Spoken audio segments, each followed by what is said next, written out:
views expressed on the following broadcasts do not necessarily reflect those of KHLT, Take 12 Radio, or our affiliates. The opinions on this show should not be considered as medical, psychological, or professional advice and are those of the host, co-host, and guest. Take 12 Radio and KHLT Recovery Broadcasting are not affiliated with any particular 12-step fellowship.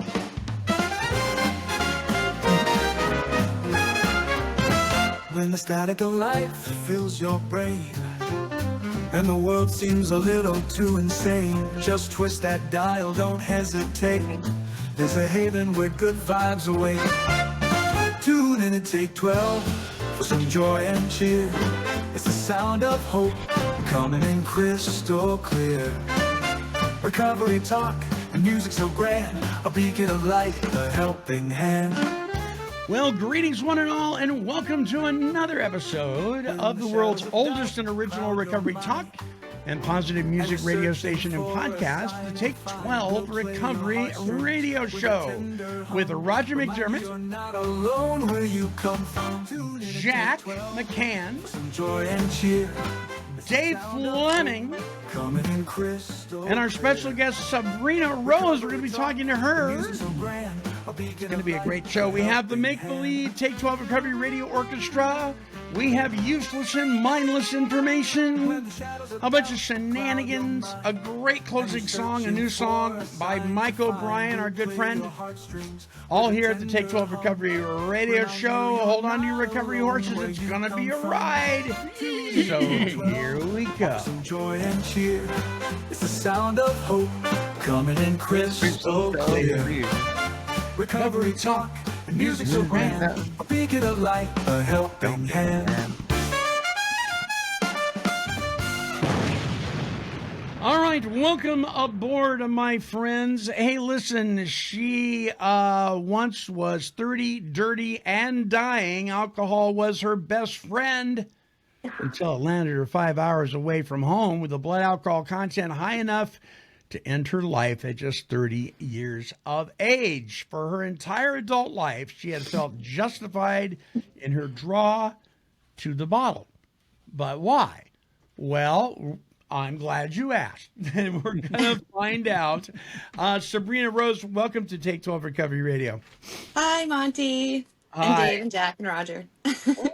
Sabrina comes to us from southern Maine, so she's in southern Maine right now. All the way on the other side of the state. Yeah. Country, brother. So great. Country. Three-hour difference from you guys. Yeah. Well, we're really glad you're here, and we're going to get into your story, 30, dirty, and dying, and we're going to be talking about bipolar disorder and addiction and also survival from that and recovery from that kind of thing. A heck of a story, a book that's going to be released.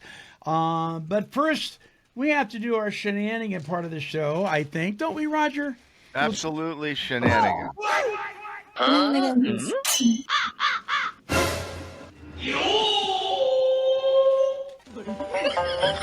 Okay. Well, we all know by now when you hear silly stuff like that, it's time for the Take 12 Recovery Radio Show's presentation of useless and mindless information. Yes. Take it away, Monty Man. Take it away.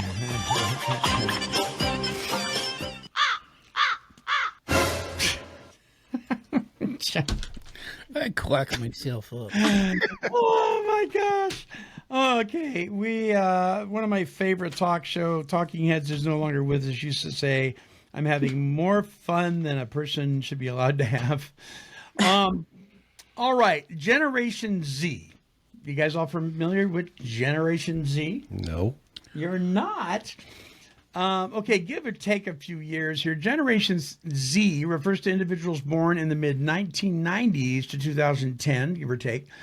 This generation is characterized as the first true digital natives, having grown up with the internet, modern technology, and social media. Members of Gen Z are often referred to as Zoomers and are known for their tech savviness. Yeah, we'll see. And social media engagement. So they're like between the millennials and what today is the current one is alphas. I can't keep up. Wow. So my son, who's a millennial, said we were talking about slang and the English language and that kind of thing. He says, "Hey, Dad," he said, "now this is my worship pastor's son, entrepreneur, very serious, focused kid." And so he pulls this out, and I had to share it on the show under useless and mindless information because this is truly useless and mindless. Hey, Dave, how you doing? That's Dave Fleming. Wave at the folks, Dave. What's up? I was just listening intently. Were you? And there's Jack. So Jack and Waiting Dave, for the punchline. Jack and Dave are on the Lazy Susan. See, there's a term right You there. need to change the name. Lazy Karen. Ooh. No. What do you think? I like it. I like it. Lazy Karen. Okay, so let's see how many of these you guys know. Now, some of these may just have come full circle. I don't know, but these are slangs from Gen Z, from the Zoomers. Okay, let's see if you get these right. What is meant by an Addy? An Addy. Addy? An Addy. No Adderall? idea. You know. I always thought it was Adderall. That's a good one. Better than That's I all got. know. Of course you did. Okay. Right? Addy is an abbreviation for address. Okay, I'll meet you What? there. Just send me your Addy. Okay. Okay. Okay. No clue. Definitely Here's not one. what I thought. Here's one. And I hoop. And I hoop. Hope. No, and I hoop. And I hope. It's used to express surprise, shock, realization, often in response to something unexpected or amusing. And I hoop. Never heard that one.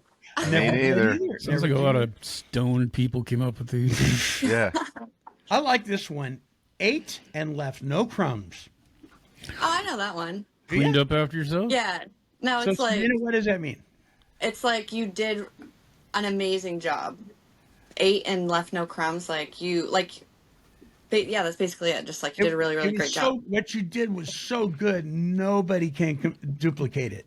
Yeah. So there's no crumbs left over Left for no anybody crumbs. to, yeah. Or the Yeah. kids cleaned up after. So I guess I knew half of that one.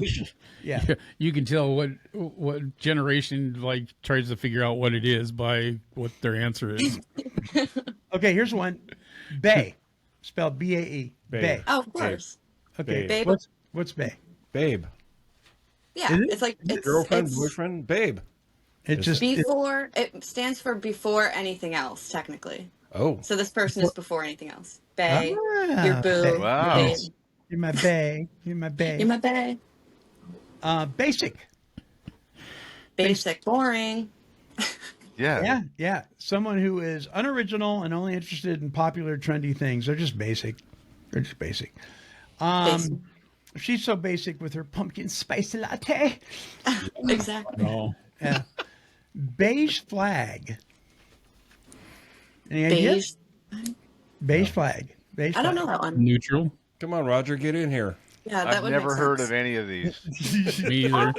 You guys have not. Geezer? You guys live under a rock? What? Beige flag. I like rocks. It's used to refer to a situation that is mundane, uninteresting, or lacking in excitement. For example, his alphabetized bookshelf is a beige flag. How Wow. about just I boring? like it. Right? Right? Boring says What's it the all. other What do I thing? need the base flag? It's a beige flag, man. It's Beige less rock. letters. It's Wow. I like rocks, though. Oh my!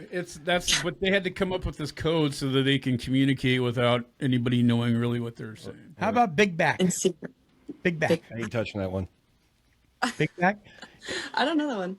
It refers to someone who is overweight, typically to bully or shame them. She ate that What? whole plate of spaghetti. That's some big back behavior. Whoa. Wow. Like I Oh said, no. I'm not touching that one. Yeah. Boot up. Buddha? Boot up. Like, get ready. Boot up. Refers to Right? being in a romantic relationship with someone. After months of flirting, they finally boot up. Say what? Yeah, they boot I up. mean, I also know that to mean something completely different, drug related, but we won't go there. Yeah, That was my first thought again. we had our own code. They haven't done their research on these little catchphrases they're No, making well, up. some of them, like basic, I mean, that's been around a long time. Yeah. So yeah. basic. Okay, here's this is kind of cool. Bussin'. Bussin'. It's so good. Yep, something really good. That's bussin', man. Wow. Bussin'. Yeah. The burrito It was is bussin'. bustin'. Butter. Butter? I don't know. I have no idea. Who said smooth? I did. Yeah, you got it. Smooth. Yeah, as butter. yeah, a compliment that describes something that is smooth, easy, and good. That new song you dropped is pure butter. Chocolate peanut butter ice cream from Tillamook. Now that's. Dude, I had. Uh-oh. My friend Alicia may be listening. That's okay. I'm gonna tell her if she's not. Okay, well, all right, here we go. I had a little bit of chocolate peanut butter ice cream. And I don't like peanut butter that much. I thought that's going to be just way too. It was amazing. It is. So good. Yeah. There's one more you got to try now. It's a chocolate hazelnut with fudge in it, and it is just decadent. Beyond I belief. can't. Oh my goodness! I That sounds can't. amazing. It is not Tillamook ice allowed. cream. Look for them. Yeah, we know where we're going afterwards. Yeah. Okay, here's one. Cap. Put a cap in your. I actually I went to know it- class today. No cap. Yeah, I know. I only know it in the no cap like phrase. No cap, like no lie. No lie. Yeah. We used No to say cap. that. Oh man, that was great. No lie, man. Remember you say that? Did you used to say that, Dave? No. Yeah, Roger it's used to been say it. around forever. No Skip my- lie. No skip lie. no my lie. generation, Monty. No lie. Okay. Here's one. Cash. Cash is king. Cash. Is king. Cash is king. Yeah. Okay. It's something really awesome or cool. That was cash. Here's Cash one of my money. favorites. We only got two more. Check this out. Here's one of my favorites. Girl math. Girl So- math? Sabrina, Girl math is like kind of cutting corners to get to the answer, right? I think. A little bit. Yeah, okay. Maybe I only sort of get this one. It's used in a lighthearted or humorous way, often when someone calculates things in a way that might not follow conventional rules. An example is she's using girl math to justify buying another pair of shoes because they were on sale. Buy one get one free. So I asked why my not? wife, she goes, I saved $40. I go, show me the $40. She was using girl math. That's why she can't show me the 40. You didn't, It's you a didn't thing. say 40, you spent 80. It's a real thing. But you got an Girl extra. math. It is a real thing. Okay, and the last one, absolutely my all-time favorite. There's hundreds of these, but all time. Crossfaded. What? Crossfaded. He was crossfaded. What do you think? So Band named Crossfade. What do you think, Sabrina? crossfaded, from what I know it as, is when you're drunk and stoned at the same time. That's correct. Oh man, Wow. I've been there so many times. Woo! it's my favorite one. I told my kids the other night. I go, oh, it feels You've never heard that one? no, I said, Crossfaded. it feels so crossfaded. And my Never oldest heard boy of it. goes, "Do you know what that means, Dad? Sober Dad? Do you remember you know what Yeah. that means?" I go, "Yeah, I kind of do." We still have a I little just bit of call memory I left. just call that normal. Yeah, Do you right. know do you know the word dank? Like, would you know what dank means? Is it like righteous or No, No? So like you would say it like, this sandwich is so dank. it's dense. It's just good. not- oh, it's good. I like said that to one of my a boss one time. Like, he was a cook, and I said, "Your sandwich is so dank," and I explained it means good. So we tried using it in other ways. Like, I feel really dank today. I'm like, it doesn't work like and I that. just immediately thought Wow. mess. You said cook, and I immediately thought mess. We know where your brain's What? at. What? Sorry if I laid those ground lines there It was earlier. crossfaded. They used to say dank Crossfade. bud years ago. Dank bud, you know. Dank bud. Oh, Dank bud. dank bud. Yeah, dank bud. I wasn't bud. into pot, man. I was Mr. Go-Go Chemical guy. I have things to do. I can't sit around and I don't be need a piece. to take a nap. I don't- need to go. I'm smoke a little weed, end up being like a piece of lettuce in the corner. No, thank you. I've got cars to tear apart and a house to paint, all that stuff. How much got done? Well, None. none of it got Tore apart repaired or everything. fixed. Marty's home. The whole front yard's covered in stuff. Yeah. What'd you do with the carburetor? Did you drive a Ford? I did. A Granada. Fixed or repaired daily? yeah. Ooh, I was going to say what All was it? right. Pinto. All right, we'll I be. used to have one of those. Oh, The shifter would come off in your hand. fire bombs. What do you think, Roger, about all these silly slangs? So I told my son, I go, this is ridiculous. He goes, really? Okay, let me ask you something, smart guy. Remember, that was right on. What did your parents say when you said that? I went, okay, point taken. Gnarly. Righteous. But I said, here's the Bitchin'. thing. Here's the thing. Back in our yes. day, we had some slangs that like bad meant good, right? But guess what? Yeah. We didn't have thousands of them make a whole language out of it. That's what you guys do. I was raised on playing outside in hose water. And rocks. Generation X. Dirt clods and rocks. We played outside and we drink water out of the hose. Out of the hose. I think a big part of it, like why there's so many now, is because so many people are connected online. So one person, these little stupid phrases sometimes come from the most random TikTok video or, Instagram posts. They can just form out of nowhere. But everybody's seeing the same thing because of trends. And Right. Yeah. so they're just everywhere. Okay, we're going to move. Oh, by the way, today is actually National Oopsie Poopsie Day. Oh, wow. Wow, that made my morning. Didn't it? There's a holiday for everything. Oopsie now it's poopsie. complete. Wow. We needed that. I got the. Sabrina's Marcia like, found this what in am I doing on this show? Marcia What found this in am the I doing? garage. You went to throw it away. I went, don't throw it away. It's a train whistle. It's cool. At least wash it out first. That's man. Speaking of Maine and Dairy, Maine. Dairy Maine. Know what I'm saying? Know what I'm saying? Ice cream. Okay. I'm gonna go off the phone and watch it. If the balloon goes down the drain, please don't follow it. Okay, we'll be Yeah, back. don't We'll do be it. back right after this with our guest. Don't go away. You don't want to miss this.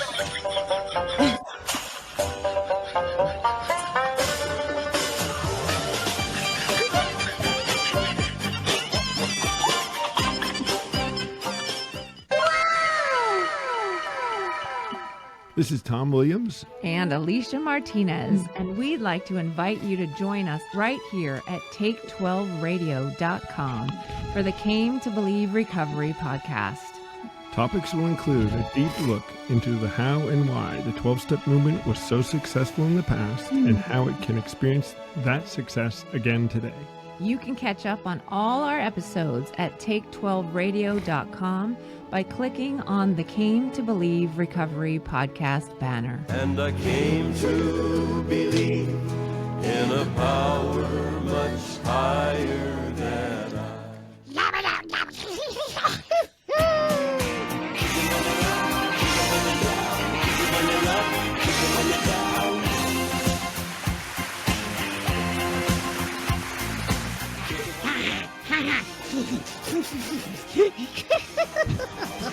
This is Jack McCann of Albany, Oregon.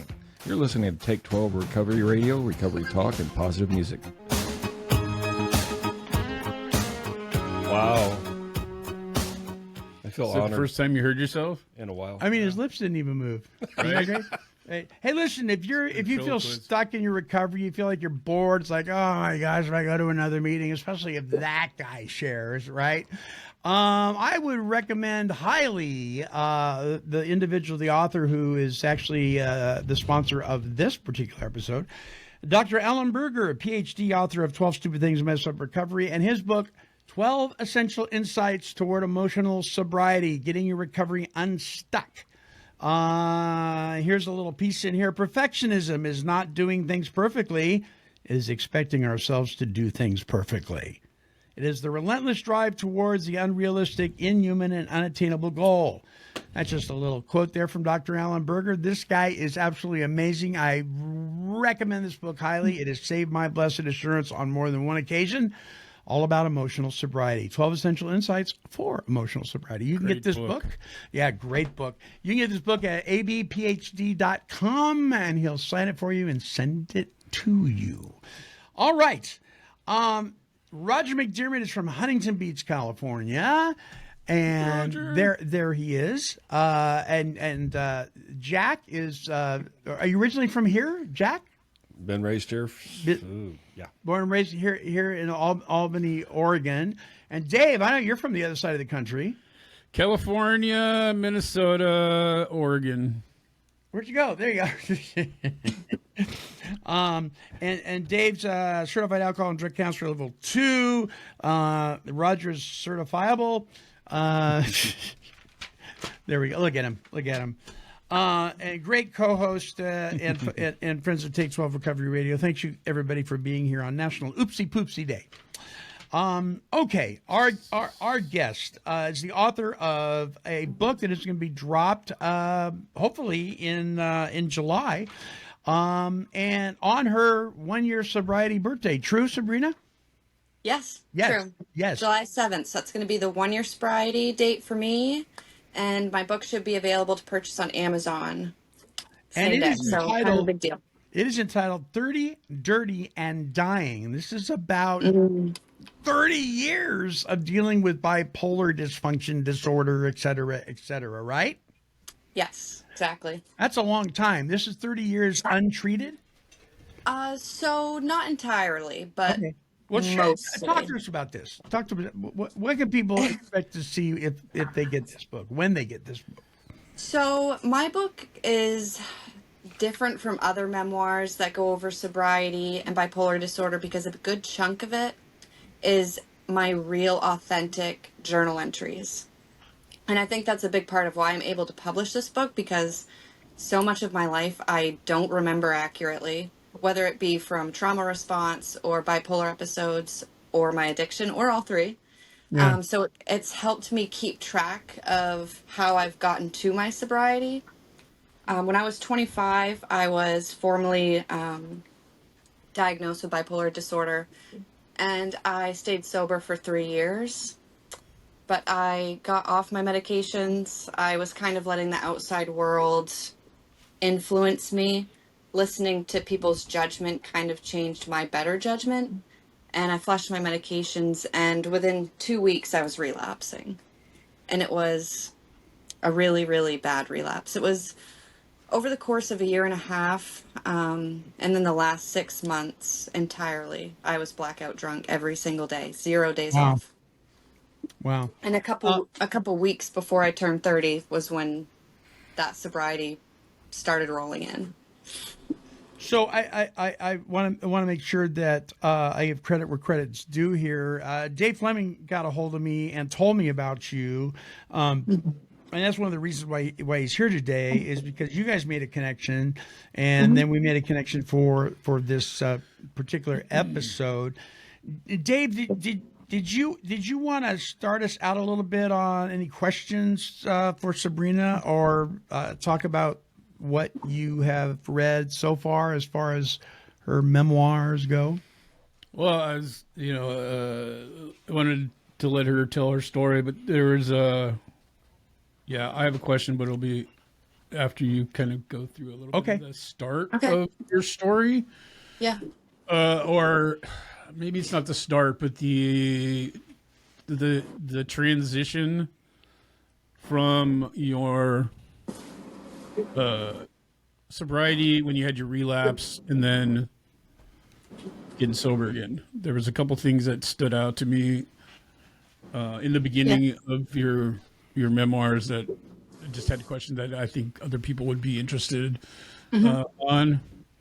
And like I've said before, I think it's important for someone like you to tell your story, because there's probably more people out there just like you than we realize. Like, I literally working in the field. The crazy thing is probably 90% of the people that I did intakes for and assessments on had some kind of childhood trauma. And so a lot of times people won't even talk about that. The mental health component, like you say, the bipolar, I think people with mental health struggles, once they're able to talk about things, they will talk more openly about their struggles if they are around people that are willing to listen and help them. No doubt. No doubt. So I got a question for Dave really quick. Yeah. And then we'll bounce it over to Sabrina. Yeah. Do you think, and I'll ask you too, Sabrina, Dave, do you think there's a lot of misdiagnosis going on in the mental health? Oh, definitely in both directions, Yeah. because addicts, we're good at what we do when we're in it, or we're hanging around with people that are good at it, and Yeah. so we'll figure out ways to get our drug of choice or something similar. When I worked at the methadone clinic, I saw this on a regular daily basis. Yeah. And a lot of the people, I would say most of the people that had mental health diagnoses were diagnosed while they were in their addiction. And you can't get a proper diagnosis Nope. in that. Sabrina, have you seen this It's too? Oh my gosh, yes. I've been through it personally. Yeah. And mental illness is just so hard to diagnose because it's not like you can do a scan and it can tell you what it is. Right. You know what I mean? So when I've been hospitalized a few times for my addiction and mental health. And the first time I was adamant that I did not have any mental illness. I was like, it's just the drinking. And the doctors kind of agreed with me. They said, we think you have anxiety, probably PTSD. That's it. We're going to send you home on some anxiety medications and a small antidepressant. Antidepressants make bipolar disorder worse. So I was hospitalized again, and that was when I got the bipolar type 2 diagnosis. Bipolar type 2, there's less mania. By my third hospitalization, it was so crystal clear that I was bipolar type 1 because of the symptoms that I was having. But it took so long for me to get to that point to get the true diagnosis and the accurate medications. Yeah, and that's typical across the board because they really, like you said, they don't have a scan where they can. I mean, there are scans now where they can do DNA testing, Right. but that's most people can't afford to do that, and so they just the psychiatric or medical profession just uses everyone as guinea pigs by listening to your story. That's why they'll listen to your story. Like, well, tell me what happened to you. What's your life been like up to this point? And so whatever you're telling them, they're going, okay, well, of course you're going to have PTSD. Of course you're going to have anxiety and depression and all these other things. And I can make a pretty good guess that that's the case just by what you're telling me. I don't have to. So let's try this. I mean, I've had family members that were experimented on for years because they didn't really know what they were doing. That's why they call it practicing. Yeah. Yeah. Unfortunately. So hey, Jack, I'm going to zip over here to you real quick. Where'd you go? Wee, there you are. So as a 12-stepper, hanging out in the rooms of the 12-steppers,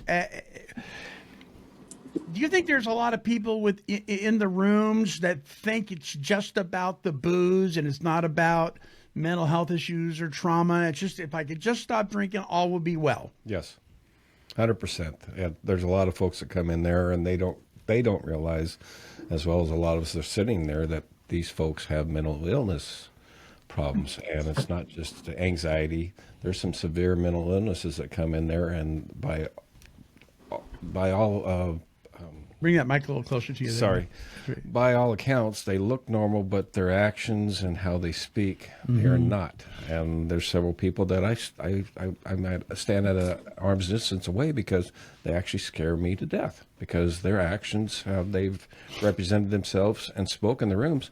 There's some mental illness going there, and you don't know what's going to happen, what's going to set those folks off. So, yes. Roger, have you seen that too? Yeah, absolutely. I mean, I think it's rampant in the rooms of AA. Go ahead. I'm sorry. No, I was just going to say, and it sometimes it's a challenge to first you got to get clean and sober to find out if there's other underlying issues. Yes, because you can't deal with reality if you're altering your reality through drugs of any sort or alcohol. And so you gotta get clean and sober, and then someone who's gifted has to be able to diagnose something, because like you can't go get a scan per se. It requires some in-depth.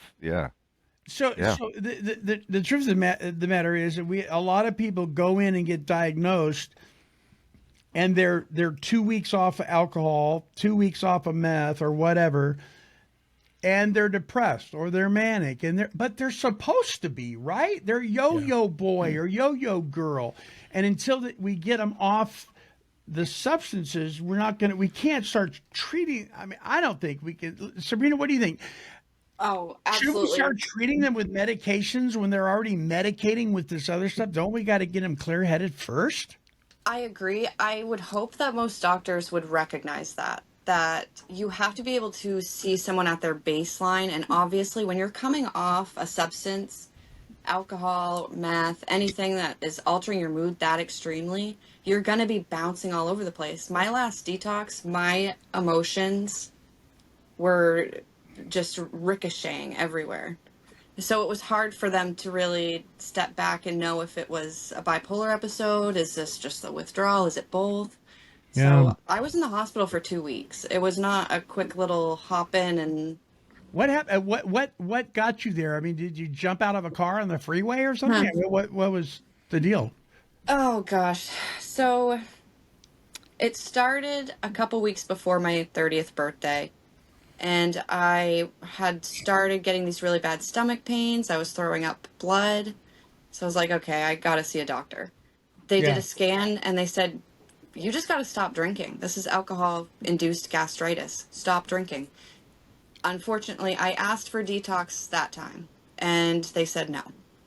They gave me a bottle of Xanax and sent me on my way. Oh, Wow. So I went sober for maybe 1 or 2 days, and that one day felt like forever. So then I was just taking the Xanax and drinking on top of it, which is a really bad idea. I'm sure you guys know. But Frustrated. Yep. yeah.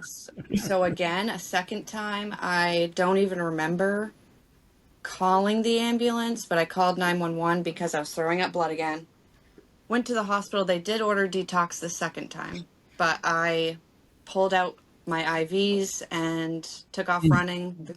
The doctor chased me and tried to convince me to come back, but I just wasn't ready to put down the bottle, I guess, because I was out drinking. That's where I went when I left the hospital, was a bar.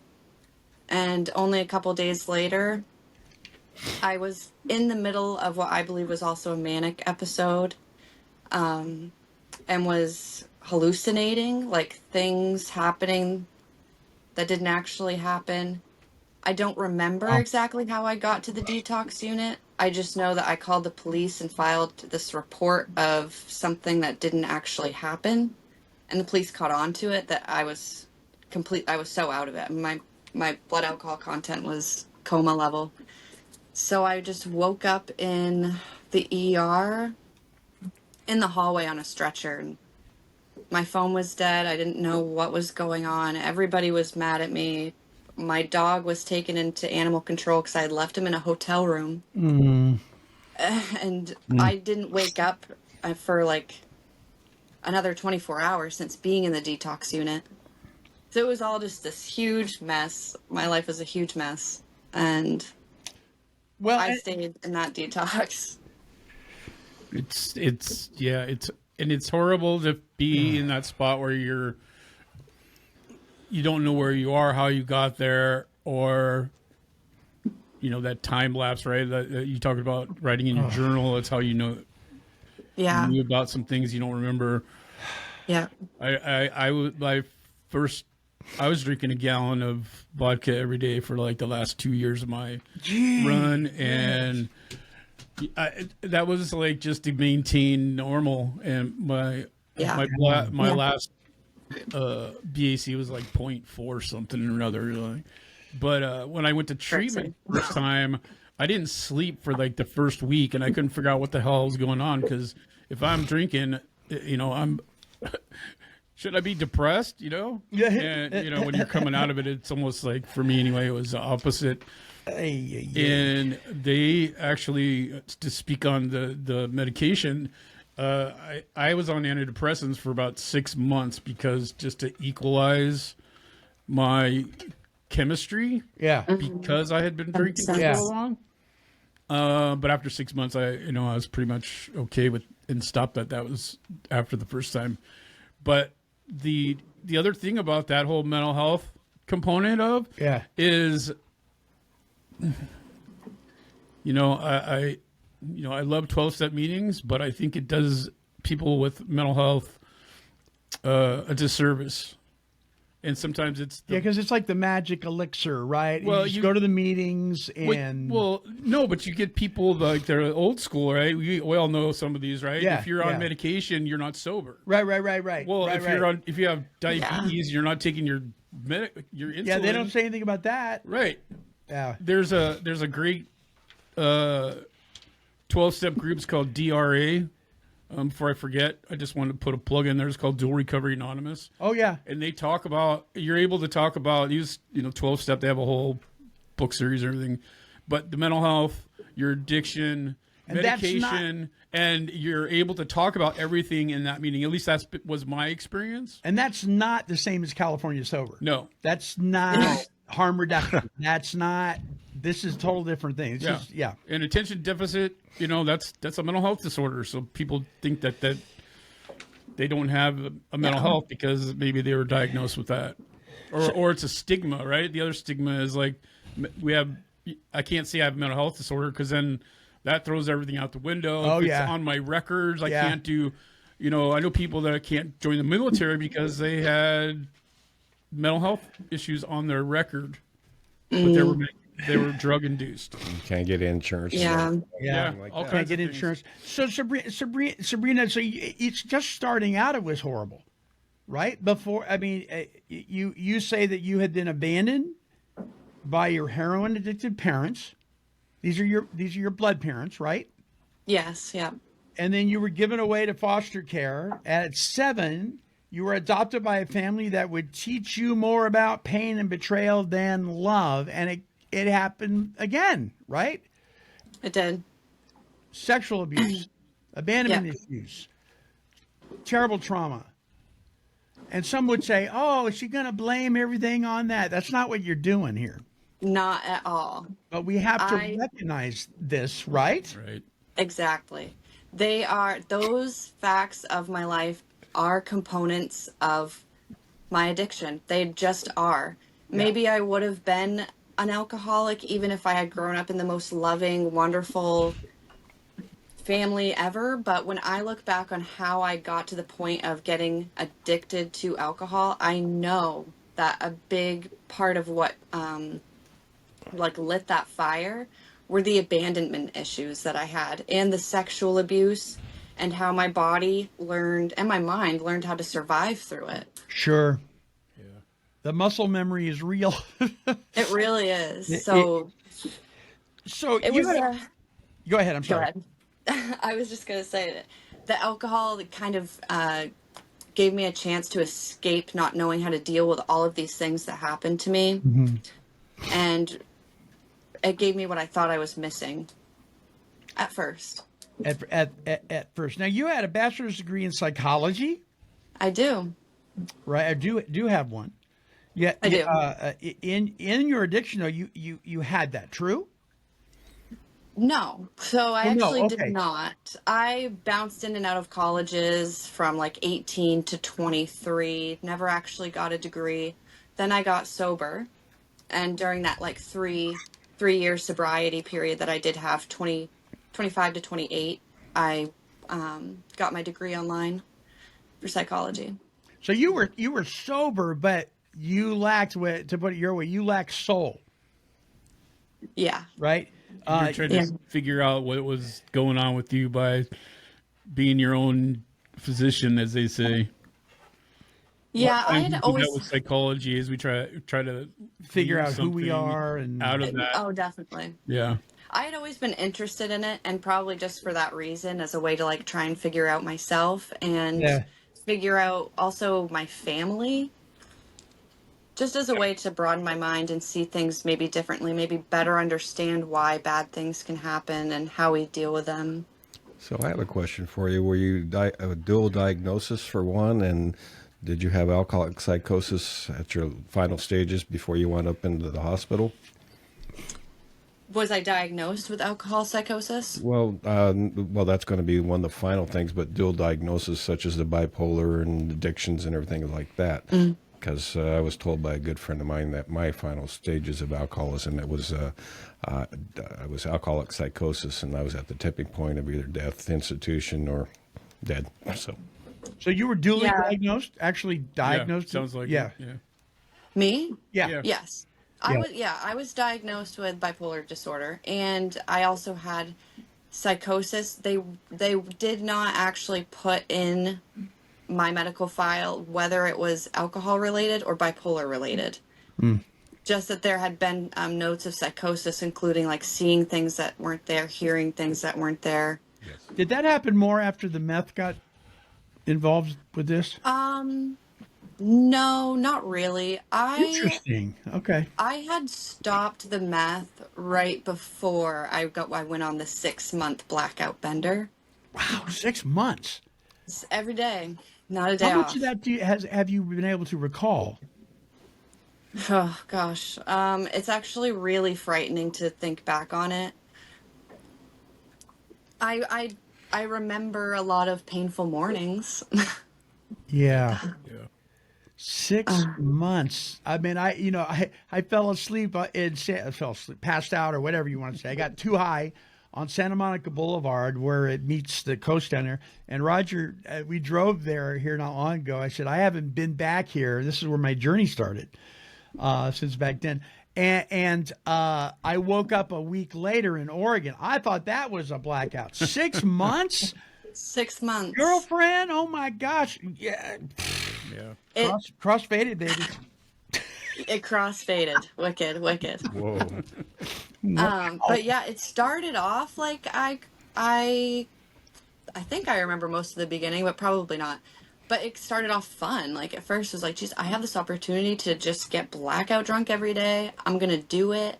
And then it started turning into this full-time job that had no benefits, gave me nothing other than just physically making it through the day without a seizure. Yeah. Wow, I love the way you put that. A full-time job with no benefits. Yep. My goodness. That's what it felt like. Okay. There were so Could be like a if I tagline wouldn't for your go anywhere or book. do anything unless I could drink. It was like this cage. Yeah. So while you were in all this,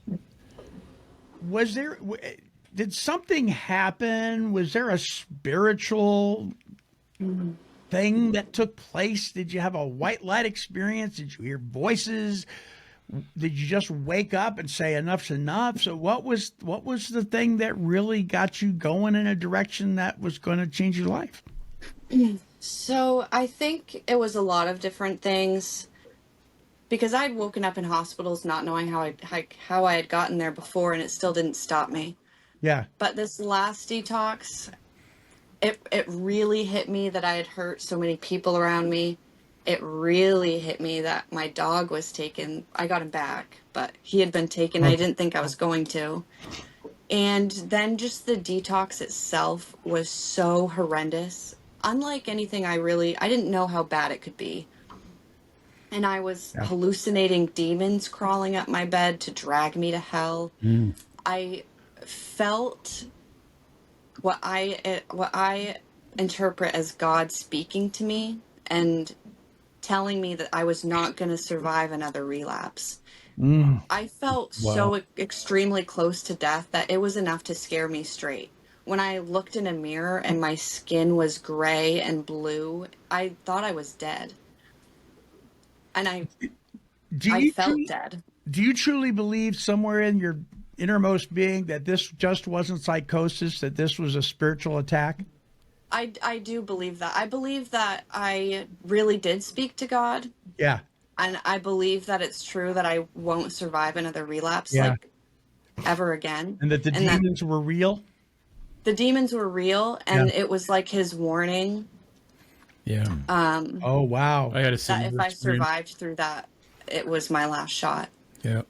Because it really is amazing that I was able to drink as much as I did, not only to bring my blood alcohol content that high, but also washing down Xanax with it. Whoa. I'm lucky my breathing didn't stop, that my heart didn't stop.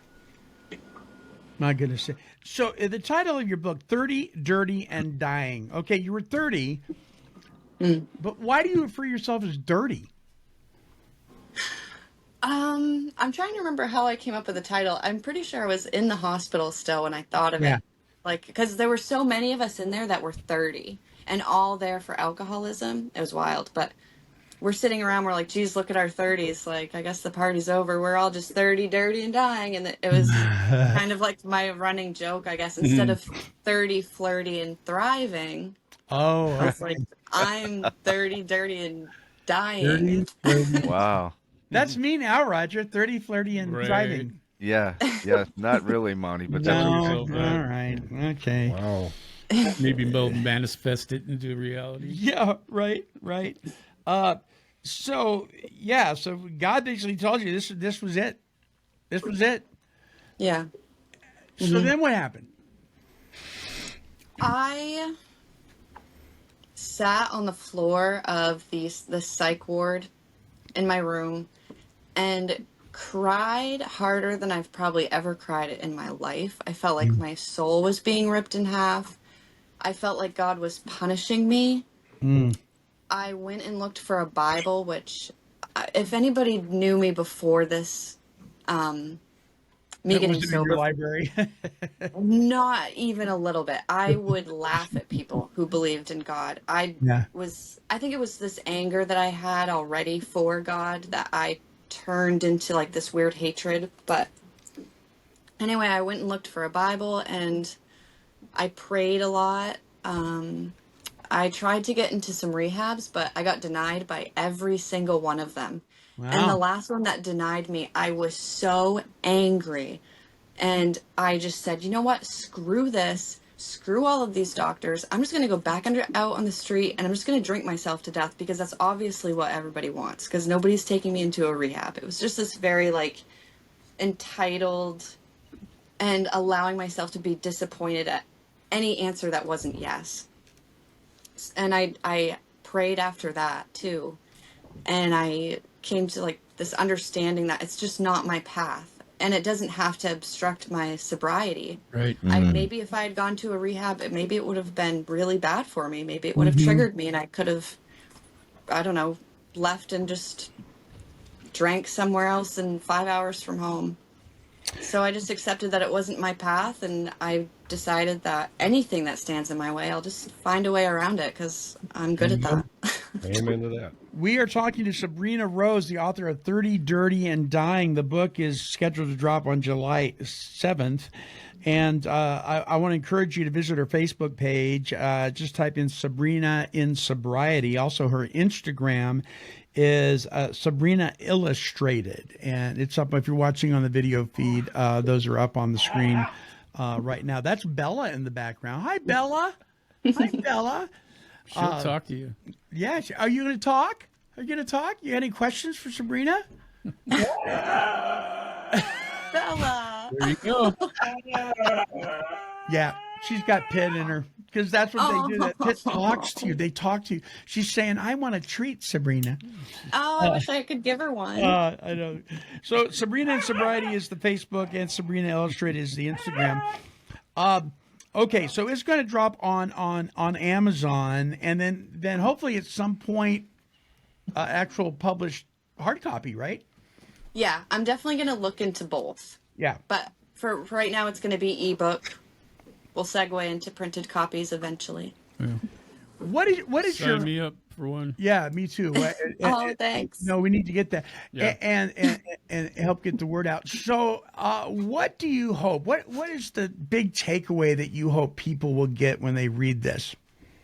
So I think my biggest takeaway, something that I've experienced over and over because of child abuse, especially child sexual abuse, bipolar disorder, and addiction, is just this constant feeling of being misunderstood. Mm-hmm. And part of that writing that book is maybe helping people understand where I come from and where I'm at now, but also inspiring other people that feel misunderstood, that eventually, with the work, you can figure yourself out and figure out how to live your best life without substances or ignoring the things that put your sobriety at risk. I guess Yeah. I just want to be an inspiration to people that either are dealing with those things themselves or know somebody that is, just to shed some light. Because I know when I was in early sobriety, I devoured every like sobriety memoir that I could find Yes. just to get like little nuggets of information and advice. So if I can provide that to somebody, even just one person, I'm happy. Yeah.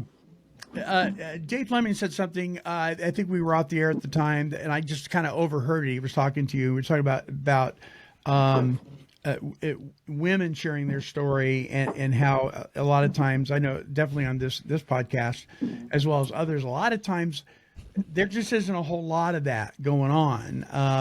Women really stepping up and do, or if they do, it's not taken seriously, or for whatever reason. Yeah. I'm not old enough to remember this, but I've certainly read the history on it. In early Alcoholics Anonymous, women weren't even allowed in the meetings. Really? Either were African Americans in some meetings. I mean, it's gone through a whole. Wow. There's been a lot of changes, from when it started. But I remember my grandpa, my grandma, and they had friends, lady friends that had drinking problems. And if the husband had a drinking problem, we could talk about that. But if the wife had a drinking problem, we just kind of leave that alone. We're just let the husband deal with that. We don't really want to talk about that. Women were really shunned. Have them go to Al-Anon. Well, they didn't even have that. I mean, it was like men were drinking too much, and women were just being sloppy. You know what I mean? Yeah. It wasn't right. You know what I'm talking about, Roger? Yeah. You heard that stuff. Yeah. Absolutely. And so hopefully that's not the case today. But what about in the mental health arena? Is more men coming forward than women, or is it more women, or is it balanced? I mean, I personally don't know. Dave, what do you think? It's become more balanced. I remember when I was working in Minneapolis, I was surprised by how many men were actually being honest and talking about how much versus women they've been sexually abused. Oh, right. Right. And which was like this huge thing, because no, I mean, you're not the stigma. You're not supposed to talk about that stuff, right? Right. That you're not a man or whatever it is. But yeah, I think at least the people that I've worked with, but I understand all of this, and so when I hear something that throws up a red flag or questions, then I will go down that road with them. And it's been pretty much equal across the board. Wow. And, that's why, this, when I don't think it's a mistake that we ran into each other in social media or whatever. The Sabrina. But I think Sabrina, that, this is like your calling, or at least part of it. At least that's what I feel. So too. Do you see yourself as kind of a spokeswoman for this? I would love to be. Yeah. I would love that. That's kind of why I've been doing the Facebook blog and obviously the book. I'm just trying to reach more people. Yeah. And people can reach out to you on Facebook or your Instagram. Absolutely, right? Once again, Sabrina in Sobriety is her Facebook page, and her Instagram is Sabrina Illustrated. And I would encourage you to do that. And you'll get back to them, right? Of course. Absolutely. Yeah. So we're almost out of time. And I want to give everybody an opportunity to ask you maybe a final question or make a final comment. Roger, you first. Yeah. Sabrina, thank you for coming on and telling your story. Thank you. I believe that the reason that you're here and the four of us are here as well, it's not a mistake, coincidence, good luck, or bad luck. It's by divine providence. And I think you said it. God picked you and told you that he had a plan for your life. And when you finally started seeking that, here you are. And I think that's every one of our lives. There's no justifiable reason that any of us should be alive. We're alive because God has a plan for our life, and we decided we're going to show up and do his will instead of mine. And then the doors start to open and life becomes real, and people are attracted to people that grew up with trauma, molestation, addiction, mental illness, and all these things. There's a bunch of us running around that nobody wanted to listen to before. God bless you, and thank you for your I call it a ministry. Thank you. Amen. Oh, thank you so much, Roger. You're welcome. Jack? Thank you. Well, I've the similarities. Talked about the Xanax and winding up where you were at. Was not ever put in the hospital, but boy, oh boy, just listen to your story. I celebrate you and I admire what you're doing. Keep up the great work and keep on reaching out. There's a lot of people out there who can learn a lot, and Yes. you get to live life again. So thank you for sharing your story. I appreciate it. Amen. Thank you. Thank you. Dave. Mr. Dave. Wow. Well, again, I'm glad we were able to do this. Like, we said before, and Roger mentioned, it's, kind of this divine providence that we all get to come together through these experiences. And so, we just need to do more of this, right? So same like what I did, you can do, anybody can do if you see somebody or hear somebody that has this great story or can help change lives. Because we don't really know how much time we have left on this, right? On this Yeah. round ball of dirt, We're only a heartbeat away. But there's a reason why we connected, and when you're sharing your story, there's so many similarities. I mean, I was too proud to go to the hospital, but when I did, I got the same kind of treatment. It's like, well, we can't figure out what's wrong with you, or, we don't want to help you, or whatever reason, until you have in my case, I had a brain hemorrhage.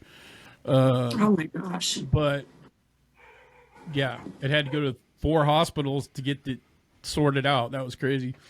But that's what I'm saying is like everyone's story is a little bit different, but we can connect because of our similar experiences, and I think that we're meant to be here to share our story so that we can help other people. I agree. Because I know you probably had a different plan for your life, or you were trying to figure out what that is. I know. This wasn't what my plan was. But, I don't know if there ever was a plan. I think trying to figure that. it out. Yeah, I never made one. I'd figure mine out until I was like 39, so you got a head start on me. Bella says, I want an interview.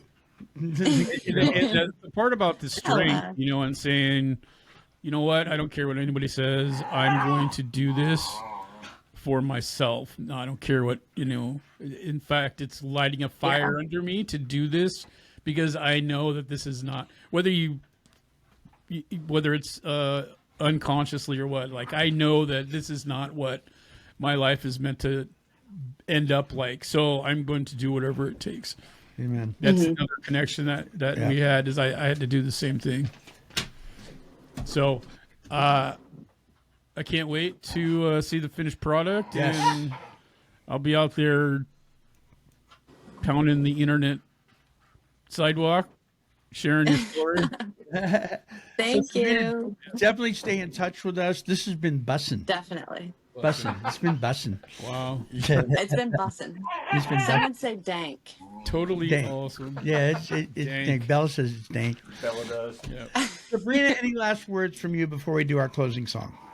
Oh, I just want to thank you for letting me be on the show and promote my book and share my story. It means a lot. It's nice to meet all of you, and I hope to be on again sometime. Yes, we will. We will have you back. Please do. Please keep in touch. Definitely. Touch with us. Definitely. Yeah. I can't wait for it to come out either. So good job. Yeah. Good job. All right, Sabrina, Roger, Dave, and Jack, and Bella. We've got a closing song. It is by our good friend Mike O'Brien, recovery recording artist. This song has just come out, and it's appropriately titled "The Hard Way." The instrumental in this is great, and of course, Mike's great soothing voice comes through loud and clear as well. So here's Mike O'Brien with "The Hard Way."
Dr. Mike O'Brien, The Hard Way. A very special thank you to our guest this week, Sabrina Rose. Please visit her Facebook page, Sabrina in Sobriety, and on Instagram, Sabrina Illustrated.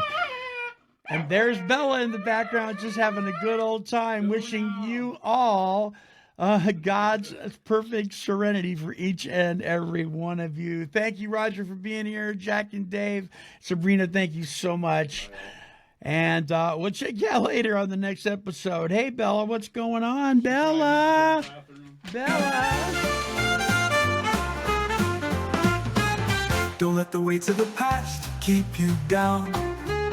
There's a melody here to turn it around. In each story and song you'll find a friend, a chorus of courage that'll never end. This has been a broadcast of Take 12 Recovery Radio and KHLT Recovery Broadcasting.